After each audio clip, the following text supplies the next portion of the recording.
সাধন, কোন পথে মানুষ গেলে পেতে পারে সেই নন্দলালে, সেই সাধন প্রণালী আমাকে একটু যাও বলে। প্রকৃত সাধন তত্ত্বটা কি জানিবার আশায় তুমি আমার কথা নিবা, আমায় একটু জবাব দিবা, কোন পথে গেলে আমি গোবিন্দ প্রাপ্তি হতে পারি এ ধরায়। রামানন্দ প্রথমেই বলল, তাই প্রভু কয়ে পরশলোক সাধ্যের নির্ণয়, স্বধর্ম আচরণে বিষ্ণু ভক্তি হয়। রামানন্দের কথা থাকলো এই জায়গায়, স্বধর্ম আচরণে বিষ্ণু ভক্তি হয়। কৃষ্ণ আর বিষ্ণু সত্তা কিন্তু এক জায়গা নয়। তুমি মাস্টার হয়ে ভুল বোঝালেই যে আমি মানিয়ে নেব, প্রশ্ন করেছি তা ঠিক, সঠিক জায়গায় না গেলে আমি যে ছাত্র একেবারে কমা তা তুমি মনে করে না নাকি? ঠিক জায়গা হাত না দিলে আমি তো ভুল ধরে বসবো। বুঝাও আমায় ঠিক করে, কৃষ্ণ বিষ্ণু এই দুটো সত্তা কি এক জায়গা ধরতে পারে? তাহলে ভাগবতে লিখলো কেন কি স্বয়ংয়ের কার্য নয় ভুবার হরণ, কৃষ্ণ দেহে বিষ্ণু করে অসুর নিধন। তাহলে কৃষ্ণ বিষ্ণু যদি এক হয়, এই কথা তো ভাগবতে লিখার কোনো জায়গা নাই। তাহলে এই কথার দ্বারাই আমরা বুঝি তাই মূলত কৃষ্ণ আর বিষ্ণু সত্তা এক সত্তা নয়। কৃষ্ণ সত্তা মাধুর্যমণ্ডিত আর বিষ্ণু সত্তা ঐশ্বর্যমণ্ডিত। দাঁড়িয়ে বলি সবার ঠাই আমি যদি জিজ্ঞাসা করি আপনাদের ঠাই, বলেন দেখি আমার ধারে এই যে কৃষ্ণ মূর্তি আর বিষ্ণু মূর্তি দুটো কি এক? বলেন দেখি আমারে একই?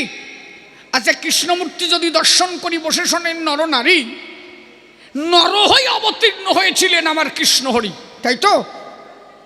দুটি হাতে বংশীধারী শ্রীমতী রাধার আমি বামে দাঁড়ানো মিথ্যা কথা নয়। যদি কেউ দর্শন করতে যায়, দাঁড়িয়ে বলি সবার ঠাই, যেভাবে রাধাকে নিয়ে বামে দাঁড়িয়ে আছে আমার গোবিন্দ রসময়, দেখিয়া রাধা মূর্তি রাধাকৃষ্ণের যুগল মূর্তি মানুষের ভক্তির আছে, সেই ভক্তির আত্মী প্রেম ভক্তি তখন তার হৃদয় মন্দিরে জাগ্রত হয়। ওই হাতে বংশী নিয়ে দাঁড়াই আছে, দেখিলে মাধুর্য বা উদয় হয় ভক্তের মাঝে, তখন রাধা গোবিন্দ প্রেমানন্দে হরি গুণ গায়, জয় হরি বলে ভক্ত ভাসে চোখের জলে, রাধা কৃষ্ণের সেই ভাব শরীরে তখন ভক্ত কিন্তু ডুব দেয়। কিন্তু যদি বিষ্ণু সত্তা দেখতে যাই, সেই ভাব কি আছে ওই জায়গায়? যদি বিষ্ণুর হাত আমরা দর্শন করি বসে শোনেন নরনারী, বিষ্ণুর কিন্তু দুটি হস্ত না, চারটি হস্ত পাই, শঙ্খ চক্র গদা পদ্ম। তাহলে শঙ্খ চক্র গদা পদ্ম, শঙ্খ দিয়ে কি করবে? যুদ্ধ বাঁধলে ওই যে পঞ্চজন শঙ্খ, এই শঙ্খ বাজাবে। চক্র দিয়ে কি করবে? যারে যারে পারে শীত করে বুট করে কাট করে ফেলবে। এতে কি ভক্তের মনে ভক্তি উদয় হবে? হ্যাঁ। আর গদা দিয়ে বাড়াই শীত করবে। তাহলে ভক্ত যদি ওই দেখে, দাঁড়িয়ে বলি সভা পাখে, ভক্তর কি আর ভক্তির উদয় হবে বুকে? এটা কিন্তু নয়। কিন্তু আমার রাধা গোবিন্দের মুক্তি দর্শন করার পরে সেই মাধুর্যমণ্ডিত ভাব দেখা মাত্র ভক্তের দুটি চোখে জল ঝরে, আমার গোবিন্দের চরণ তলে তখন টান টান হয়ে পড়ে। তাহলে আমি বলি তোমার কাছে তাই, তুমি যে বললে স্বধর্মাচরণে বিষ্ণু ভক্তি হয়, আমি তো বিষ্ণু ভক্তির কথা শুনতে তোমার কাছে আসি নাই। কোন পথে গেলে কৃষ্ণ প্রাপ্তি হয়? কৃষ্ণ বিষ্ণু এক নয়, কহ ভালো করে কহ, আরো কিছু তোমার কাছে আমার জানবার আশায়। কথা বোঝা যাচ্ছে কি? এরপরেই বলল স্বধর্ম আচরণে বিষ্ণু ভক্তি হয়। প্রভু কয়ে হো বাহ্য আগে কহ আর, রায় বললেন কৃষ্ণে কর্মার্পণ এই সাধ্যসার। বললে কৃষ্ণতে যদি কেউ কর্ম অর্পণ করে তাতেই সে কৃষ্ণকে পেতে পারে। আচ্ছা বলেন দেখি আমার ভক্ত যদি কেউ হয় চরাচরে, সে কি কৃষ্ণের সব কিছু সমর্পণ করতে পারে? কোনোদিন পারে? প্রকৃত ভক্ত যারা হয় তারা সমস্ত কর্ম অর্পণ করে না, গোবিন্দের রাঙা পায়। আমি ছোট্ট একটা উপমাতে বোঝাই, আমাকে যে পালা দিয়েছে এর মধ্যে তো কোনো হাসি কথা নাই। আপনারা যদি চান দুটো একটা গল্প দিতে পারি, কিন্তু ওগুলো তো আমারও ভালো লাগে না, নাকি? ওতে খালি খালি কি বাজে, মুখটাই বাজে হয়ে যায়। প্রকৃত ধর্ম কথা যাতে মানুষে না পায় ব্যথা, যাতে বারে ভক্তিলতা, সেই কথার মধ্যে থাকলে আমার মনে হয় ভালো হয়। বসে শোনেন নারী নরে কি বলবো সবাধারে। তাহলে কোন পথে গেলে আমি পেতে পারি তারে? রামানন্দ পথ দেখালো কি? সমস্ত কর্ম যদি কৃষ্ণের প্রতি কেউ আত্মসমর্পণ করে। বলেন দেখি, আমার ঠাই কেউ একজন রাস্তা দিয়ে যায়, ছেলে রাস্তা দিয়ে যাচ্ছিল, বসে শোনেন জ্ঞানী দল, ছেলের হাতে একটা বোঝা ছিল, ওই বোঝা নিয়ে ছেলে রাস্তা দিয়ে যায়। বাবা বাজার করতে গেছে, কি বলবো আপনাদের কাছে, বাজারে গিয়ে বাজার করছে। ছেলে বাড়ি এসে বোঝাটাকে রেখে বাজারের দিকে ছুটে গেছে, বাবা বৃদ্ধ হয়ে গেছে, বাজারে গেল। এখন বাবা দেখছে তাই, এ ছেলে দেখছে তাই, বাবা বাজারের ব্যাগটা বয়ে নিয়ে রাস্তা দিয়ে যায়। বাবা অন্তরে করলো ধারণা, আমার এ বোঝা বইতো আর বইতে হবে না। কেন? আমার ছেলে এসে গেছে না, মনে আছে, ভাবো হাতের বোঝাটা ছেলের হাতে দেবো, ছেলে বাড়ি নিয়ে চলে যাবে, আমার বোঝা হালকা হবে, আমি একটু আনন্দ পাবো, আমি বৃদ্ধ হয়ে গেছি। তো ছেলে মোটর সাইকেল নিয়ে গেল, বাবার সাথে দেখাও হলো, কিন্তু বোঝাটা ছেলে নিল না। আচ্ছা, প্রকৃত আদর্শবান যদি ছেলে হতো এই কাজটা কি করতে পারতো? ছেলের কর্তব্য ছিল কি? বাবাকে দেখা মাত্র বোঝাটা তুলে নেওয়া। কেন? ছেলে বলতো তাই, তুমি সংসারের সমস্ত বোঝা বহন করো, আমার কথা নাও বাবা, এইটুকু বোঝা আমার কাছে দাও, অন্তত এইটুকু বোঝা হালকা হোক। তাহলে যদি কেউ ভক্ত হয়, যিনি গোবিন্দ তিনি জগতের বোঝা বয়, ভক্ত হলে পারে আর নিজের বোঝা দিতে চায় না তারে, সে তখন ডাক দিয়ে বলে গোবিন্দের ধারে আমি বোঝা বইব, তাতে দুঃখ নাই, তুমি গোবিন্দ সুখে থাকো, আমি এইটুকু ভিক্ষা চাই।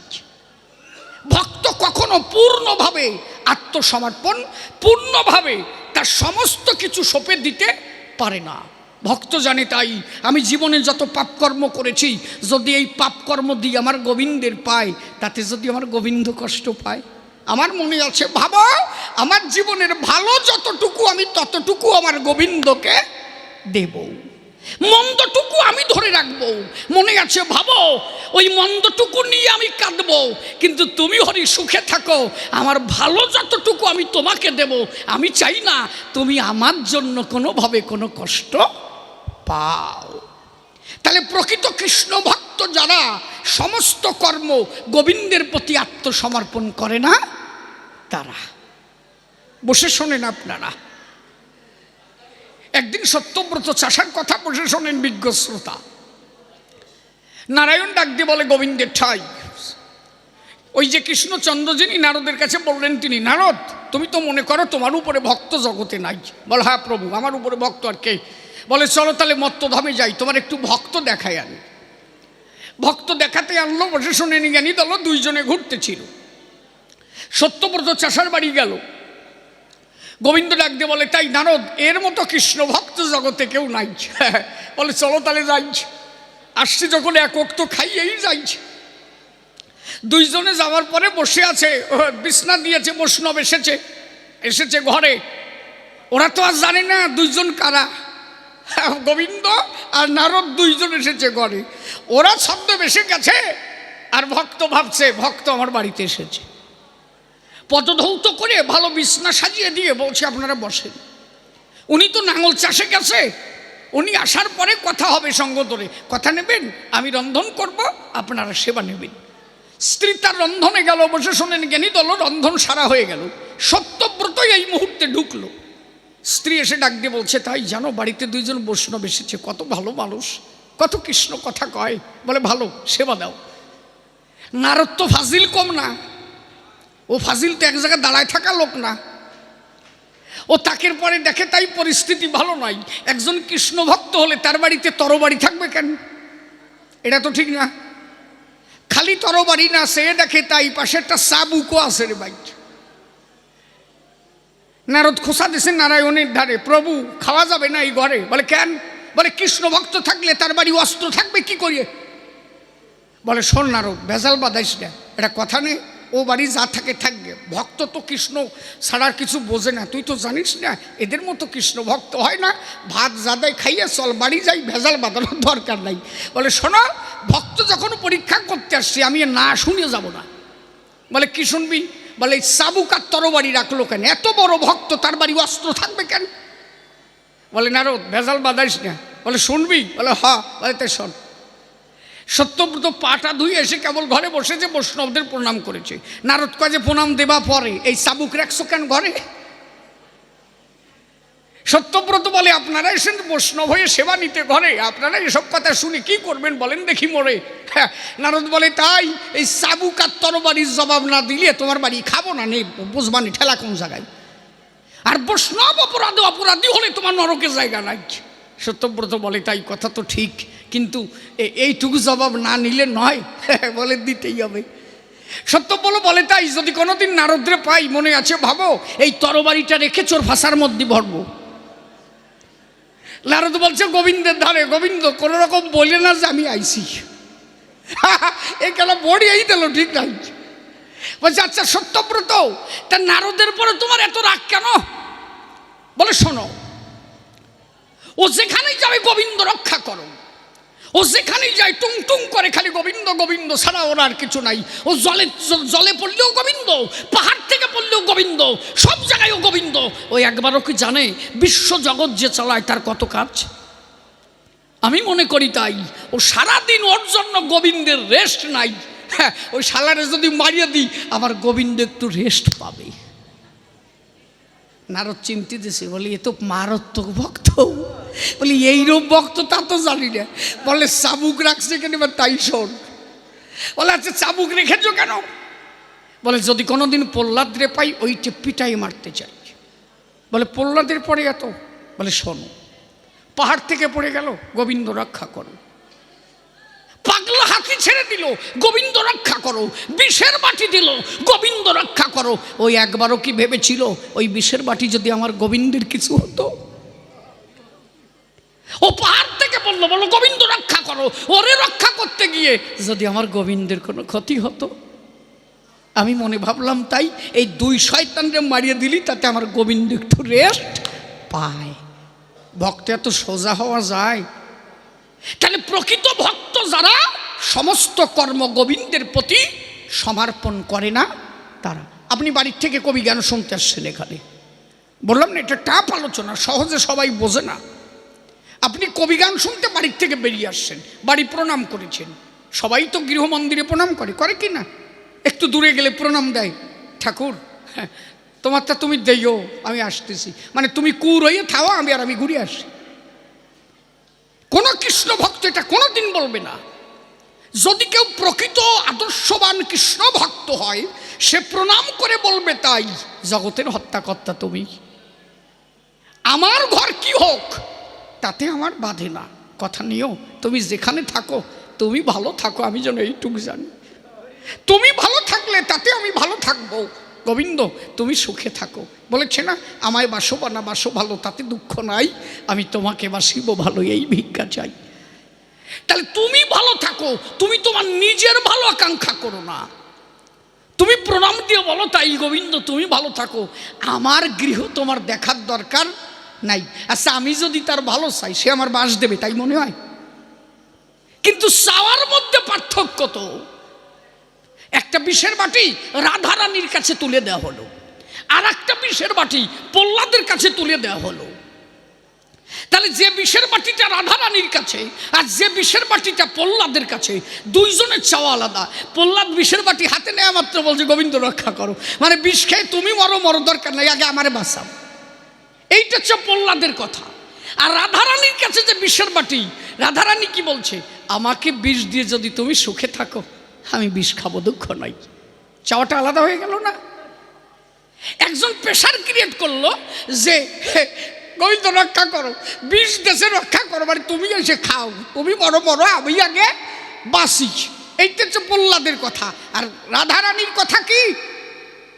আমাকে বিষ দিয়ে যদি তুমি সুখে থাকো, তুমি সুখী হও, আমি বিষ খাবো, দুঃখ নাই। চাওয়া কিন্তু আলাদা। রক্ষা দুইজনই পাবে, কিন্তু ভক্তের কাছে চাওয়াটা ভগবানের ভালোবাসার উপরে দাঁড়াবে। তারপরে কয় যে জ্ঞান শূন্য ভক্তি সাধ্য সার।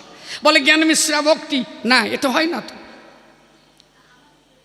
জ্ঞান শূন্য ভক্তি সাধ্য সার। জ্ঞান শূন্য কারে কয়? পূর্ণ জ্ঞানী যারা, শূন্য জ্ঞানী হয় তারা। জ্ঞান শূন্য মানে কি? আর যার মোটে জ্ঞান নাই তাই।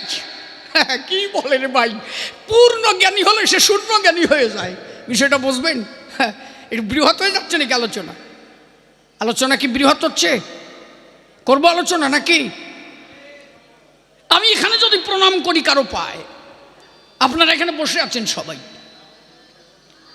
কাব্য বাসরে বসে আছেন সবাই, আসরে এখানে বাচ্চা একটা ছেলে 2 বছরের বয়স, প্রণাম করলাম আমি তারে। যারা একটু বিয়ে পাশে মেয়ে পাশ করেছে আসরে, ওরা ডাক দিয়ে বলবে এ ওর দ্বারে, হ্যাঁ লোকটার বৌদি নাই, ওইটুকুরও গানারে প্রণাম দেয়। তাহলে ওর কাছে আমি শূন্য জ্ঞানী মানুষ, মানে আমার কোনো জ্ঞান নাই ওই বিয়ে পাশের কাছে। কিন্তু যদি একজন সাধু আসরে বসে থাকে, আমার মতো যদি সেই সাধু হয়, ওই সাধু ডাক দিয়ে বলবে তাই সত্যিকারে একজন পূর্ণ জ্ঞানী মানুষ। কেন জ্ঞানী মানুষ? সাধু জানি তাই, ওর মধ্যে যে আত্মা আমার মধ্যেও তাই। ওর আত্মা ওই যে 2 বছর বয়সে এত তাড়াতাড়ি গোবিন্দ বাসরের জায়গা পেয়েছে, আর আমি বুড়ো হয়ে গেছি, তাও সাধুর বাজারে আমার জায়গা হয় নাই। হয়তো এই আত্মা বহু জন্মের আগের আত্মা, এ বহুদিন ধরে সাধু সঙ্গ করেছে, তাই তো সাধুর বাজারে এর জায়গা হয়েছে। তাই ভক্ত গিয়ে ওইটুকু বাচ্চাকে প্রণাম দেয়। সাধারণ মানুষের কাছে ওই লোকটা শূন্য জ্ঞানী, কিন্তু প্রকৃত পূর্ণ জ্ঞানী ওই ব্যক্তি। বলেন দেখি, আমার দ্বারে শূন্য জ্ঞানী না হলে কেউ এই দুটো মূর্তিকে প্রণাম করে? আপনারা যদি শূন্য জ্ঞানী না হতেন, এই মূর্তি প্রণাম করতেন কি? যত সময় শূন্য জ্ঞানী না হবে, জ্ঞান থাকবে, কিন্তু ভক্তি মার্গে গেলে তখন আর জ্ঞানের ক্রিয়া থাকবে না। যদি জ্ঞান থাকতো, আপনি এই মূর্তিকে প্রণাম করবেন কি? করতে পারবেন না। কেন পারবেন না? আমি যে স্ট্যান্ডটার উপরে দাঁড়ায় গান গাই, কবি গান মনে হচ্ছে কি? কবি গান হচ্ছে একটা যুক্তির গান। কবি গান শুধু এই না, ওই যে দুটো নায়িকানদের দিয়ে হাঁটা দিলাম, এসব কবি গান না। হবে সেই সিদ্ধান্ত কি? আমি গান গাচ্ছি, এটা একটা জড়বস্তু, এ কথাও কয় না, মাথাও নাড়ায় না, মেডিকেল সায়েন্স প্রমাণ করেছে তাই, সায়েন্স বলছে তাই। জড় কারে কয়? যার কোনো প্রাণ নাই, তাই তো? আচ্ছা, এইটা হয়তো লোহা দিয়ে তৈরি, মন্দিরে যে মূর্তি কি দিয়ে তৈরি? হয় ফাইবার, না হয় পাথর, বস্তু তো একই।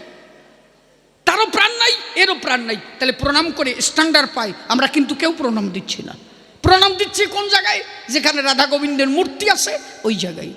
কোন একজন সায়েন্স এসে আমার কাছে বলল, আপনি ওখানে প্রণাম করছেন, আপনার তো জ্ঞান আছে, জড়বস্তু কথা কয় না, ওর মধ্যে প্রাণ নাই, আপনি প্রণাম দিচ্ছেন কেন? আমি বলছি দেখেন, সব জায়গায় জ্ঞানের ক্রিয়া চলছে না। আপনার কাছে মনে হচ্ছে তাই জড়বস্তু কথা কয় না, কিন্তু আমার ভক্তির ঘরে আমি বলি আপনার দ্বারে ওটা যদি পাথরও থাকে, এখন আর আমার সে জ্ঞান নাই। আমি ভক্তির ঘরে গিয়ে দেখেছি তাই, ওই পাথরের মধ্যেও আমার রাধা গোবিন্দ আছে, ওর মধ্যে থেকেও সে আমাদের সঙ্গে কথা কয়। তাহলে সেখানে গেলে আগে শূন্য জ্ঞানী হওয়া চাই। সব জায়গায় জ্ঞানের ক্রিয়া চলে না। অন্তরে করি ধারণা, বসে শোনেন সধিজ না, সেই জ্ঞান শূন্য না হলে ঈশ্বর প্রাপ্তি হয় না। পূর্ণ জ্ঞানী যারা, শূন্য জ্ঞানী তারা দেখবেন যে পূর্ণ জ্ঞানী হয়, চুপ করে বুট হয়ে বসে থাকবে, কোনো কথা নাই। ধান খেতে গেছেন, ধানের জমিতে যাওয়া আছে, ধানের জমিতে যাবেন, দেখবেন যে ধানটা চালে পরিপূর্ণ, ও মাথা কিন্তু ভুট করে থাকে। ও জানে আমার মধ্যে চাল আছে, মালিক কেটে নেবে, কয়দিন পরে সিদ্ধ করবে, সেখান থেকে চাল বানাবে, ভাত হবে, তাই মালিক খাবে। ও কিন্তু মাথা বুট করে থাকে, কাউরে বুঝতে দেয় না যে আমার মধ্যে মাল আছে। আর যে ধানটা সিটিয়া হয়, সিটিয়া, ও ক্ষেতের আলির উপরে দাঁড়ায় বুঝতে পারবেন যে ওই একটা আছে, ওই সিটিয়ে খাড়া হয়ে থাকে, মানুষের দেখায় মাল আসি গাবি, কাটিয়ে নিয়ে যায়, আসলে ওনার মধ্যে কিছু নাই। এই জন্য পূর্ণ জ্ঞানী যারা মাথা নিচু করে থাকে, তারা শূন্য জ্ঞানীর আচরণ তাদের মধ্যে হয়। সেই শূন্য জ্ঞানীর ভাবে ঘরে বসে শোনেন, নারী নরে মানুষ গেলে ভক্তির ঘরে, তখন আর বাহ্যিক জ্ঞান তার শূন্য হয়ে যায়। মহাপ্রভুর জ্ঞান নাই তাই মনে হয়। আমি যদি শিশির হয়ে বলি, এত সময় তো মহাপ্রভুর ভূমিকায়। ছোট্ট একটা ঘটনা বলি, কোন স্তরে গেলে ঈশ্বর প্রাপ্তি হয়। মহাপ্রভু কি খালি খালি বলেছেন? আমি শিশির হয়ে বলছি, পালা ছেড়ে দিয়ে শিশির হয়ে বলছি, বোঝা যাচ্ছে কি?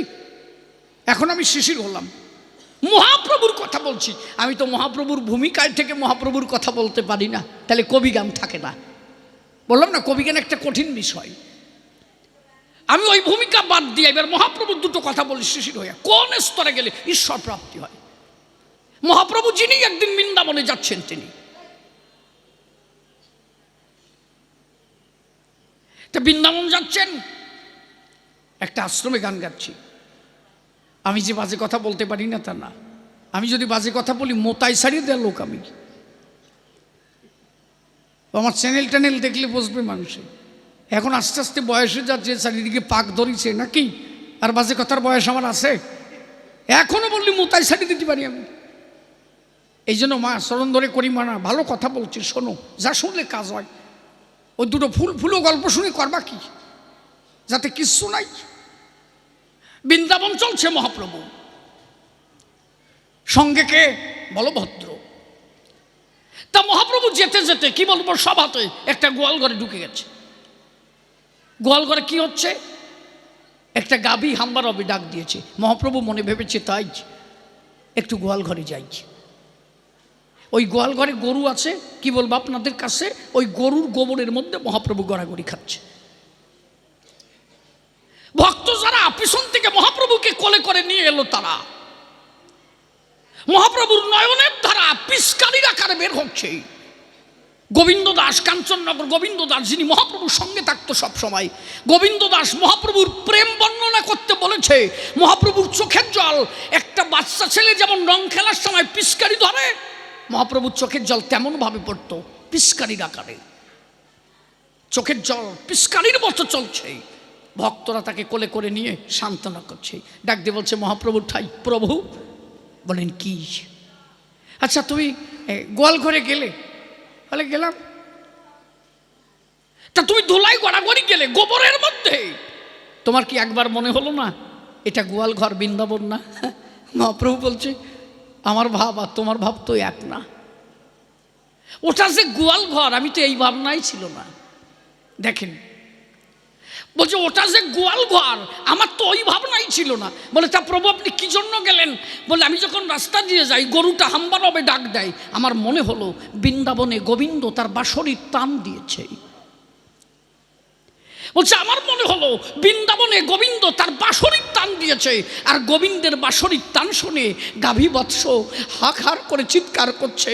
আমি বৃন্দাবন ভেবে গড়াগড়ি দিয়েছি, ওটা যে গোয়াল ঘর আমি ভাবি নাই, আমি ভেবেছি তাই মধুর বৃন্দাবনে রাধা গোবিন্দের বাঁশরির ধ্বনিতে গাভী বৎস চিৎকার করছে। আমি তো তাই ভেবে গড়াগড়ি দিয়েছি, আমি তো কখনো ভাবি নাই যে ওটা গোয়াল ঘর। তাহলে মানুষ কতখানি জ্ঞানশূন্য হলে একটা গোয়াল ঘরকে বৃন্দাবন ভেবে গড়াগড়ি দিতে পারে? মহিতলে জ্ঞানশূন্য যদি না হয়, তাহলে ওই যে খান্ডি বনে বসে শোনেন জ্ঞানী জনে, মহাপ্রভু তার চরণখানা তুলে দিতে পারে একটা হাতি সিংহের সন্নিধানে। সিংহ হাতি যারা রাস্তায় দাঁড়ালো, তারা বসে শোনেন আপনারা। বলভদ্র পিছন থেকে বলছে মহাপ্রভুর ঠাই, প্রভু আর একটু সামনে গেলে খেয়ে নেবে হাতি সিংহ, বাঁচাবে না। হরি আর করি যারে কয়, মহাপ্রভুর কিন্তু ওই দিকে লক্ষ্য নাই। জয় রাধে গোবিন্দ বলে মহাপ্রভু ছুটে চলে যায়, হরি বলে যখন চলে যায়, রাস্তার উপরে হাতি আর সিংহ ছিল বসে শোনে জ্ঞানী দল। মহাপ্রভুর পদস্পর্শ যখন ওই সিংহ পায়, হাতি ডাক দিয়ে বলে সিংহের ঠাই আয় রে ভাই আয়, এমন দিন আর হয় কিনা হয়, এমন প্রেমের জোয়ার মধুর বৃন্দাবন ধাম হলো। মহাপ্রভুর পরশ পেয়ে হাতি সিংহ তারা গড়াগড়ি দিয়ে ছিল। জ্ঞান শূন্য না হলে একটা হিংস্র পশুর সম্মুখে দাঁড়াতে পারে বিশ্বভুবনে। মানুষ একবার প্রেমিক হয়ে গেলে তখন সে জ্ঞান শূন্য হয়ে যায়। এটা হতে পারে তার ভাবের মূর্ছ নাই। এই জন্য রামানন্দ তোমায় করি বর্ণনা, আমি এবার ভূমিকায় গেলাম মহাপ্রভু, আমি আবার ভূমিকা গ্রহণ করলাম। মানুষ সেই প্রেমের ঘরে গেলে তখন বাহ্যিক জ্ঞান তার আর থাকে না। বোঝা গেছে? পরিষ্কারের মধ্যে আর কোনো ভেজাল নাই। এইবার বলেছে শান্ত প্রেম সর্বসাধ্য সার, প্রভু বললেন এহ বাহ্য আগে কহোয়ার। এই শান্ত প্রেম সর্বসাধ্য সার, প্রভু বললেন এহ হয় আগে কহোয়ার। রায় বললেন দাস্য প্রেম সর্বসাধ্য সার, প্রভু বললেন এহ হয় আগে কহোয়ার। রায় বললেন সখ্য প্রেম সর্বসাধ্য সার, প্রভু বললেন এহ উত্তম আগে কহোয়ার। রায় বললেন বাৎসল্য প্রেম সর্বসাধ্য সার, প্রভু বললেন এহ উত্তম আগে কহোয়ার। রায় বললেন কান্তা প্রেম সর্বসাধ্য সার, প্রভু বললেন উত্তম আগে কহোয়ার। এইবার তার জবাব দেব, অন্তরে আছে ভাবো, ছোট্ট একটা গানে গানে তার জবাব দিতে রব। আপনারা কেউ যাবেন না এরপরে আবার পোড়া কপালি আসবে তো। আমি একটু হালকা করে জবাব দিয়ে যাই, আবার কপালি আসবে, দেখি কি কয় নাকি। সঞ্জীব কি কও? তা হাহু দাও না কেন? খাওয়া বেশি হয়েছে নাকি? ওরে একটু দাও, ওরে একটু মোকল দাও।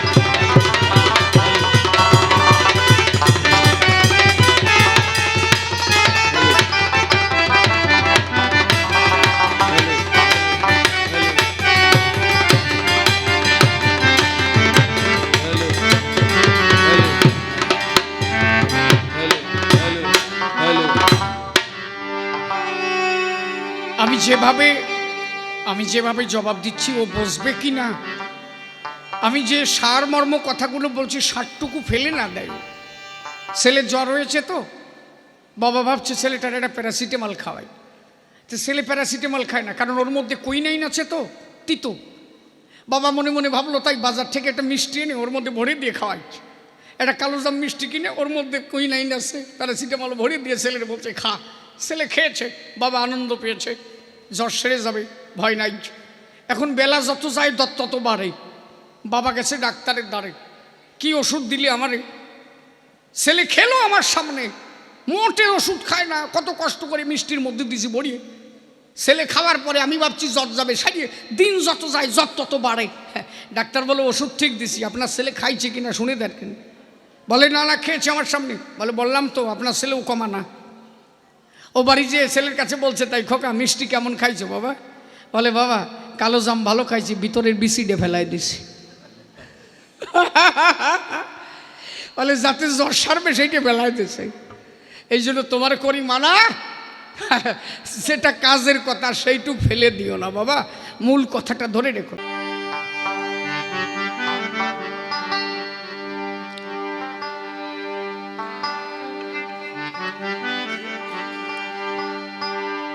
মহাপ্রভু অবতার ভক্তবেশ, রাধার ভাব কান্তি বিলাস অঙ্গে নিয়ে মহাপ্রভু অবতার হয়েছিলেন।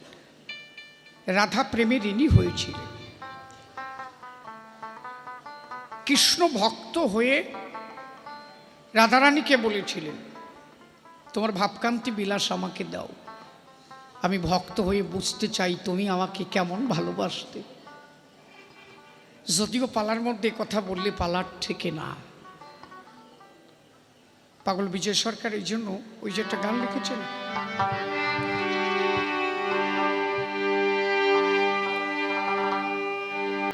ও দয়াল দয়াল গুরু গো। পাগল বিজয় সরকার চিরকাঙা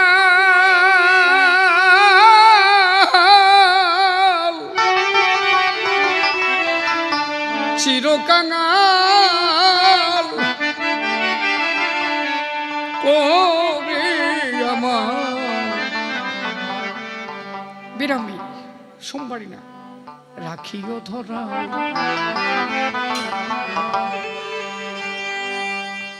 ও দয়াল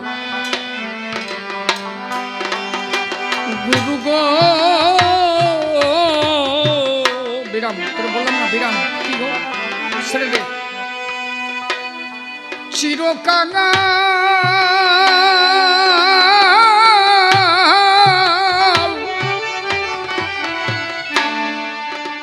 চিরকাঙাল করে আমার রাখিও ধরায়। ও দয়াল গুরু গো।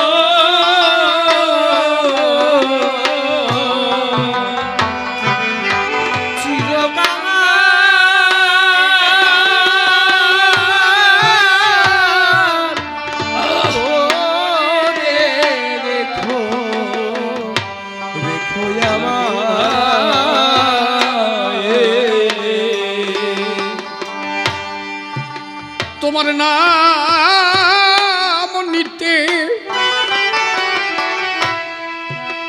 আমার নয়ন পথে প্রভু তোমার নাম নিতে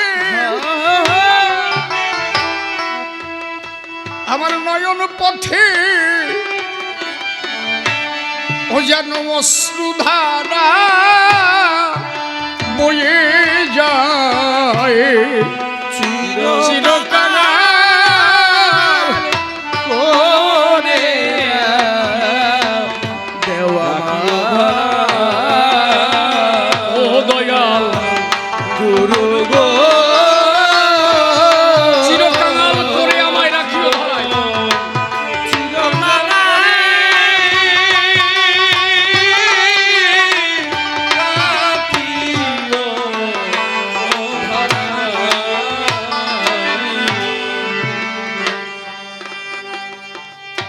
গুরু গো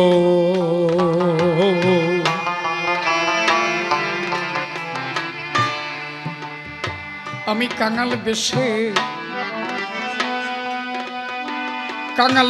দেশে দেশে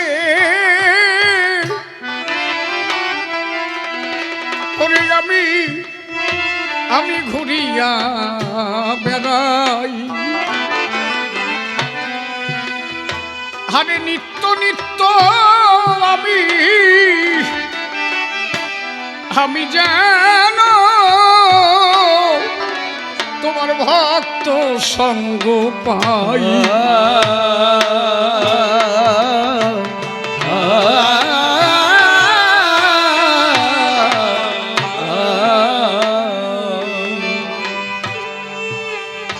আমি কাঙাল বেশে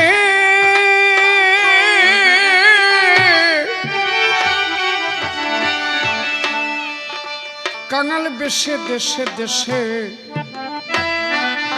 ঘুরিয়া বেড়াই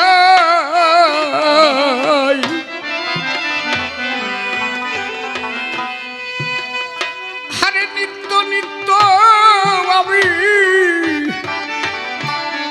আমি যেন তোমার এই ভক্ত সঙ্গ পাই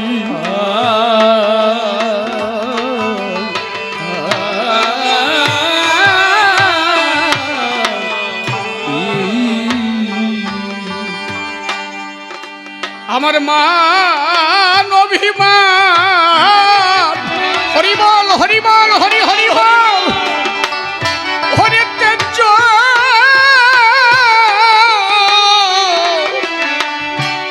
হরি গো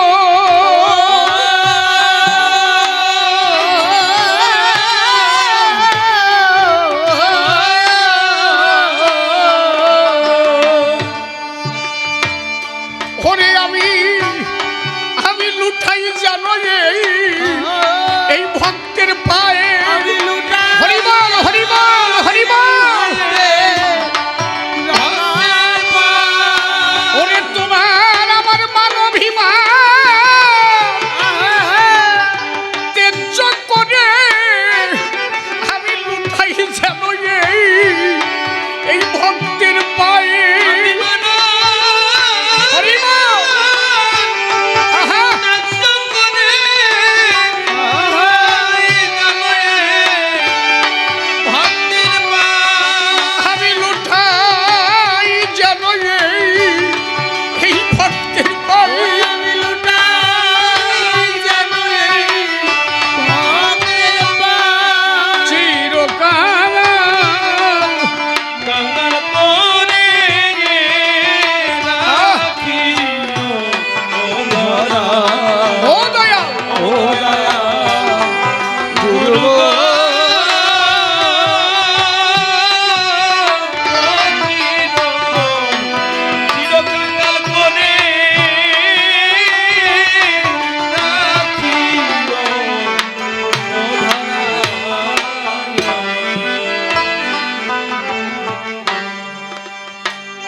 আমি টাকা পয়সা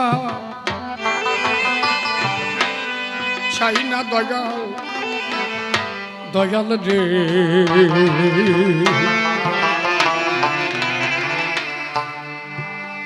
আমায় দিও না জমিদারি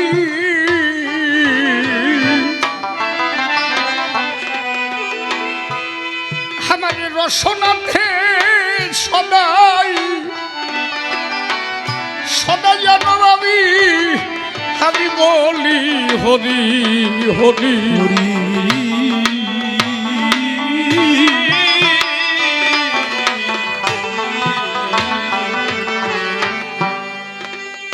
টাকা পয়সা চাই না দয়াল, আমি চাই না জমিদারি,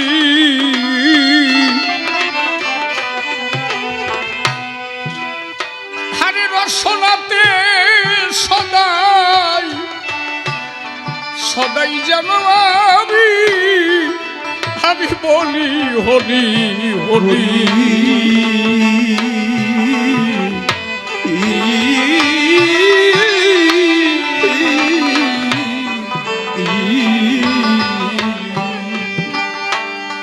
তোমার যুগল রূপে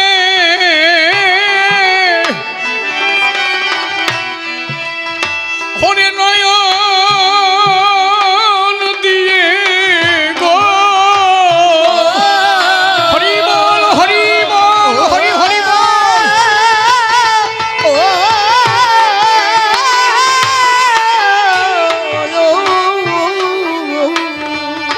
হরি আমি বাস করি যেন গাছতলায়, বাস করি যেন গাছতলায়, ও তোমার যুগল হরিবল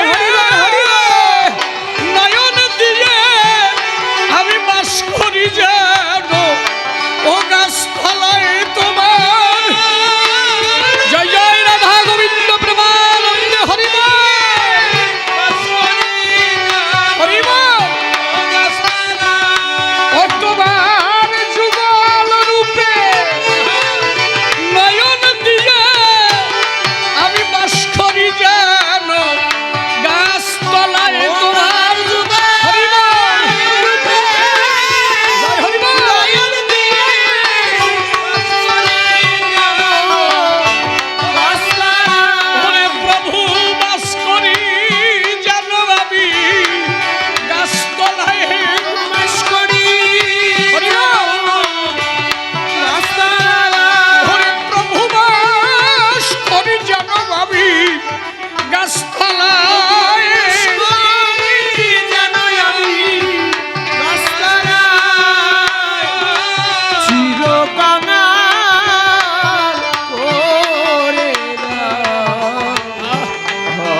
আমায়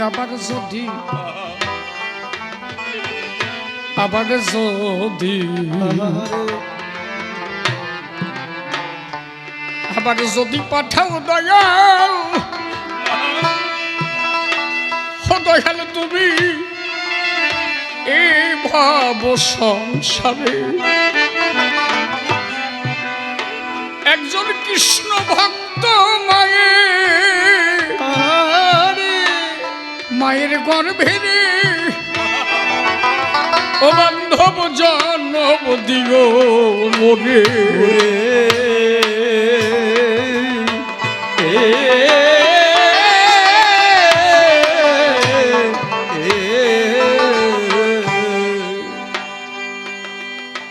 আবার যদি গোবিন্দ আমাদের জগতে চাওয়া পাওয়া কিছু নেই। কবি বললেন আমি যদি আবার এই পৃথিবীতে আসি, আবার যদি আমার জগতে আসতে হয়, সেদিন এমন একজন কৃষ্ণ ভক্ত মায়ের গর্ভে জন্ম নেব। কেন বলেছি? আমি যেন গর্ভে থেকে আমার মা যদি কৃষ্ণ ভক্ত হয়, আমি গর্ভে থেকেই যেন কৃষ্ণ কৃষ্ণ নাম শুনিতে শুনিতে এই জগতে আসতে পারি। গোবিন্দ তোমার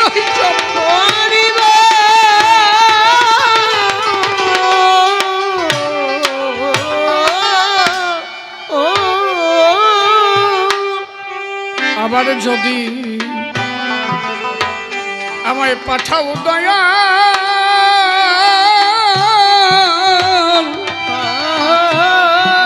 হে ভব এ ভব সংসারে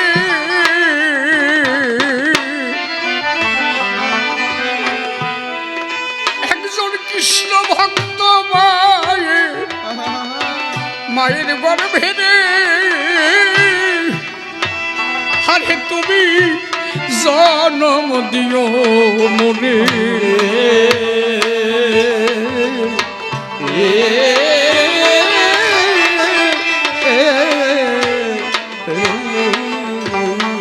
সেদিন আমি মুচি হয়ে ওরে সুচি হব গো হরিবল হরিবল হরিবল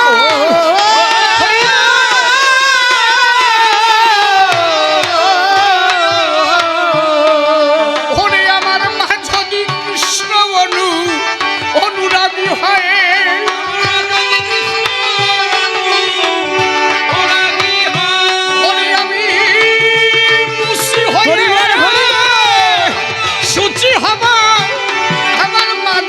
কৃষ্ণ রাগী হয় আমি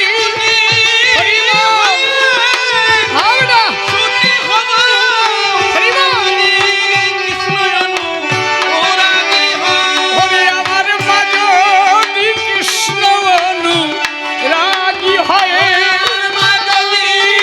কৃষ্ণ রাগী হয় চিরকানা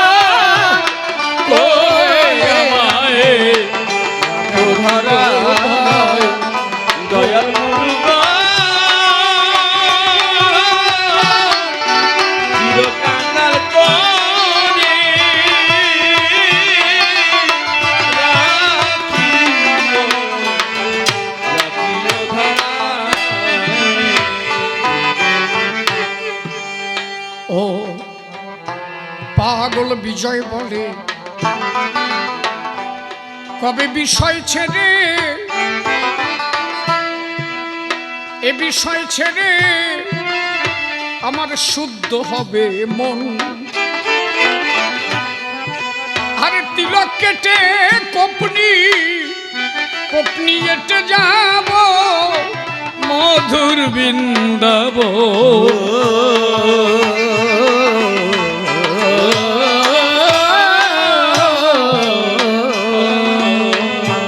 কপে বোঝ গোপী হরে দয়া হবে গো হরি বল জয় জয় রাধা গোবিন্দ প্রেম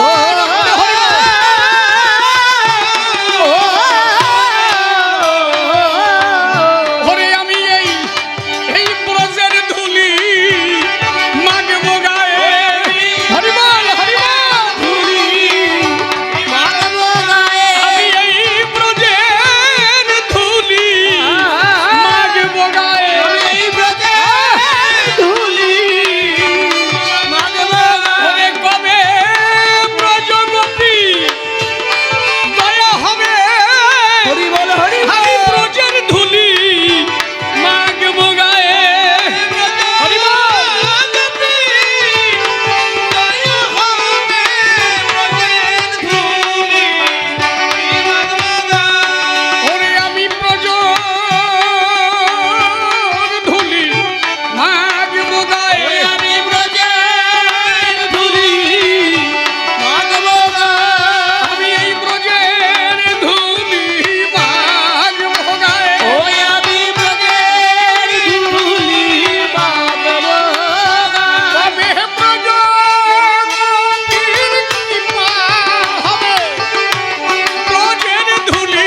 স্থান। বিপক্ষেতে রামানন্দ শুনেছেন জ্ঞানীজন, বিভিন্নভাবে রামানন্দ প্রশ্ন করেছে দান। আমি এক এক করে ধরে ধরে তার দেব সমাধান। হরে রামানন্দ সভায় বলে গো,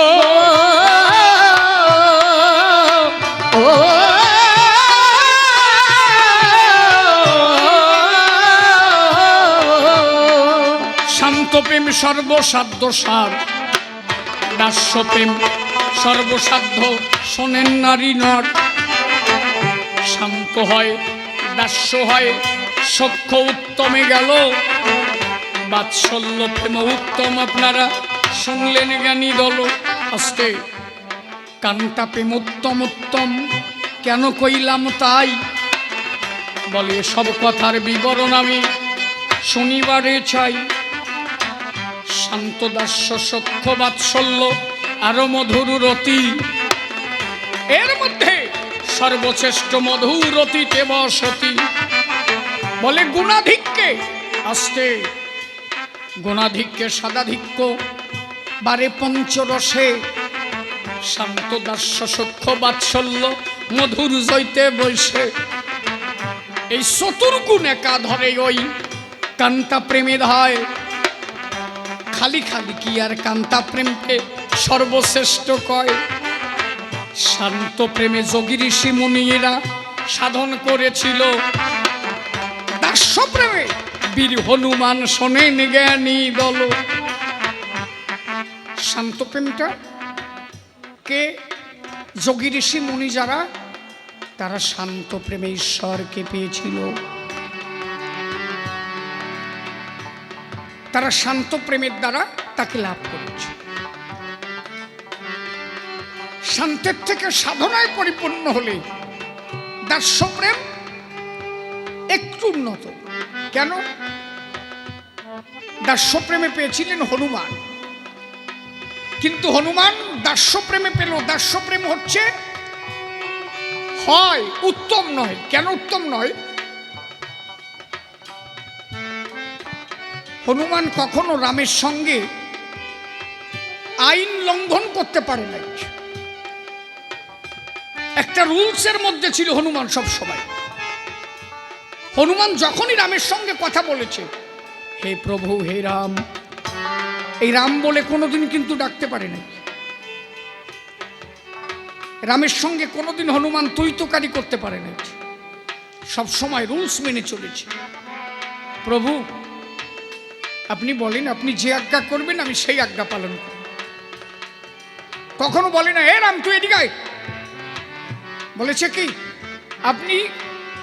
আপনি কোনো একটা দোকানের মালিক, মালিক সেজে কোনো দোকানে আপনি বসিলেন সেথায়, কোনো একজন কর্মচারী আসে সেই জায়গায়।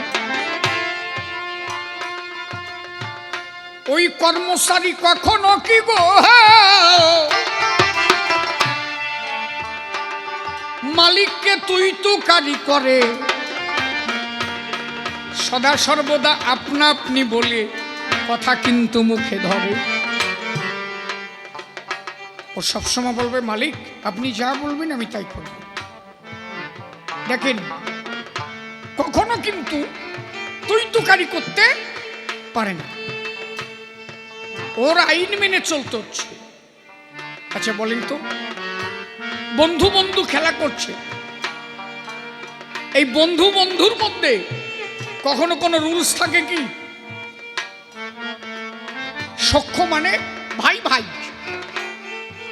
দাদা যদি ডবল এমও পাস করে, ভাই যদি নিগরানিও চালায়, জমিতে খাটে, দাদা যদি প্রফেসর হয়, ভাই যদি বাসের কন্ট্রাক্টর হয়, ওই বাসের মধ্যে দেখা হলেও ওই কন্ট্রাক্টর ভাই দাদাকে বলবে, এ দা এ কোন সময় চিস, কখন বাড়ি যাবি? চারিপাশে সবাই কিন্তু বলছে, স্যার আপনি বসেন, স্যার কেমন আছেন, সবাই। কিন্তু ভাই কন্ট্রাক্টর, ও স্যারটার কিসের স্যার? কখন বাড়ি যাবি? মা ভাত রেঁধে রেখেছে, তাই তো? ওর কাছে কোনো রুলস আছে? কেন নেই? ও জানে আমার মায়ের পেটের ভাই, একান্ত ভালোবেসেছে তারে। ভালোবাসা যত গভীর হয় রুলস ভেঙে যায় সদাচর। আপনি প্রথমে কোনো একটা কর্মচারী রাখলেন, দেখেন, আপনি প্রথমে কাউকে কর্মচারী রাখলেন, সে আসা মাত্র আপনাকে তুই তুকারি করবে? হতে পারে? আগে তার ভালোবাসা আদায় করতে হবে। এই জন্য বলছে গুণাধিক্যে সাদাধিক্য আসতে, গুণাধিক্যে সাদাধিক্য বারে পঞ্চরসে, শান্ত দাস্য সখ্য বাৎসল্য মধুজ্জতে বসে। আপনি তরকারি রাঁধতেছেন, খালি একটু হলুদ দিয়ে রাঁধলেন, ভালো হবে? তাহলে কি করতে হবে? গুণ যত বাড়বে স্বাদ তত বাড়বে। একটু হলুদ দিলাম, এইবার একটু লবণ দিই, লবণ দিয়ে দিলাম, না না টেস্ট হবে না, এইবার দুটো জিরিয়ে ফেলায় দিই, হচ্ছে না, এবার একটু গরম মশলা দিই। গুণ যত বাড়বে স্বাদ তত বাড়বে। শান্ত প্রেম হচ্ছে প্রথম অবস্থা। আপনি গোবিন্দকে পুজো দিতে গেলেন, ফুল নিয়ে গিয়ে যাইয়েই সালি মারবেন, হবে? প্রথমে কি করতে হবে? আগে ফুল অর্ঘ্য নিয়ে শান্তভাবে গোবিন্দের সামনে বসতে হবে, এটি শান্ত প্রেম। এইবার কি হবে? এইবার ফুলটাকে আস্তে তার চরণে দিতে হবে, তার চরণ ধৌত করতে হবে, এইটা হচ্ছে দাস্য। প্রথমে শান্ত গেল, এইবার তার দাস হতে হবে, তার চাকর সাজতে হবে। এইবার তার দাসত্ব করতে করতে তার দাসত্ব যদি ভালো লাগে তোমারে, সে যদি দেখে এইরকম দাস আমি চাই, তোমার দাসত্ব ভালো লাগলে হয়তো একদিন হাত ধরে বলবে, দাঁড়া, কিরে শুধু আমারে খাওয়াই এই যাস, একদিনও তো তুই খাস না, আজকে আয় আমি তুই দুইজনে একসাথে খাই। তখন কিন্তু ভাই ভাই, তখন আর কিন্তু ও শুধু সারা জীবন পুজো দিয়ে গেল তা না। যখন মালিকের ভালো লাগবে, চাকর প্রত্যেক দিন মালিকের কাজ করে, কিন্তু ওই চাকর কাজ করতে করতে মালিকের যখন একান্ত আপন হয়ে গেল, মালিক একদিন বলল কি, দূর, প্রত্যেক দিন তুই একা খাস, কেন খাবি? এখন থেকে তোর আর ভাত আনতে হবে না, এত দূরে থাকিস কেন? এখন থেকে আমরা একসাথে সবাই থাকবো। হরি হরি এক বিছনায় জায়গা দেয়, একই খাটে চাকরকে শোয়ায় রাখে, তখন কিন্তু চাকর নাই, ভাই ভাই কোলাকুলি হয়। আচ্ছা, প্রথম যেদিন গেছিল সেই দিন কি কোলাকুলি হয়েছিল? কেন হয় নাই? কারণ তখন তার ভালোবাসা প্রকাশ পায় নাই।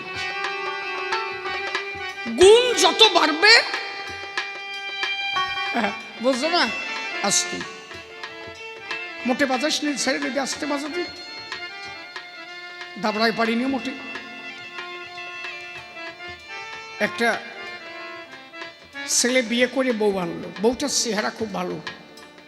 প্রথমে জোর কি ঠেকতেছিল, ওরে কি জিনিস পাইছি রে আমি, কমলা লেবুর মতো। দিন যত যাচ্ছে সোপা বাড়তিছে। এক মাস পরে ও বলতেছে কি, দোহাই ধম্মের বাড়ি যা, তুই চলে যা, আর থাকিস না, আর কয়েকদিন যদি তুই থাকিস আমি মরি এই যাবানি। মানে যত ওর গুণ বাড়তিছে তত ভাব আরম্ভ হচ্ছে। ভালোবাসার গুণ যত বাড়বে তত তার কাছে যাবে। তাহলে হনুমানের সঙ্গে রামের রুল ছিল, কিন্তু শ্রীরামের সঙ্গে কৃষ্ণের কোনো রুল ছিল না। সারা জীবন ফল পেরে দিলাম, আজকে আমার কাঁধে নিবি, ফল পেরে দিবি? বলে ঠিক আছে। শ্রীকৃষ্ণ শ্রীরামকে কাঁধে নিয়েছে, ভগবান ভক্তকে কাঁধে নিয়ে ফল পেরেছে। রুলস ভেঙে গেছে না? সখ্য প্রেমে রুলস নেই, এই জন্য উত্তম। বাৎসল্য প্রেম আরো উত্তম। কেন? বাৎসল্য প্রেমে, সখ্য প্রেমে একটা ভয় থাকে, কিন্তু বাৎসল্য প্রেমে থাকে না।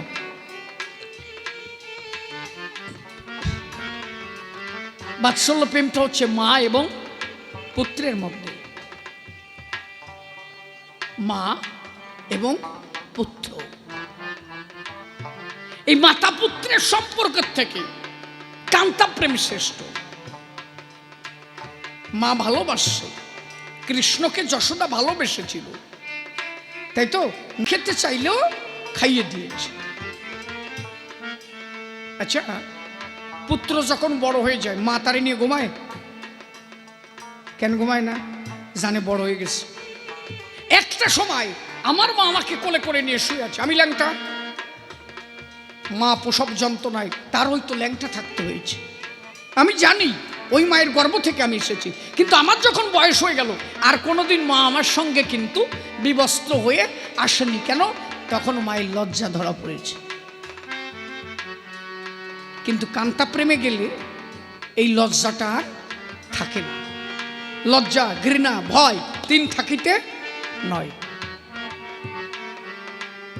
কদমের ডালে বসন বাঁধিয়ে রেখেছে, রাধারানী এক হাত চেপে ধরে বসন চেয়েছে। গোবিন্দ বলছে, রাধে আমার কাছে লজ্জা আছে তোমার? দুটো হাত তোলো।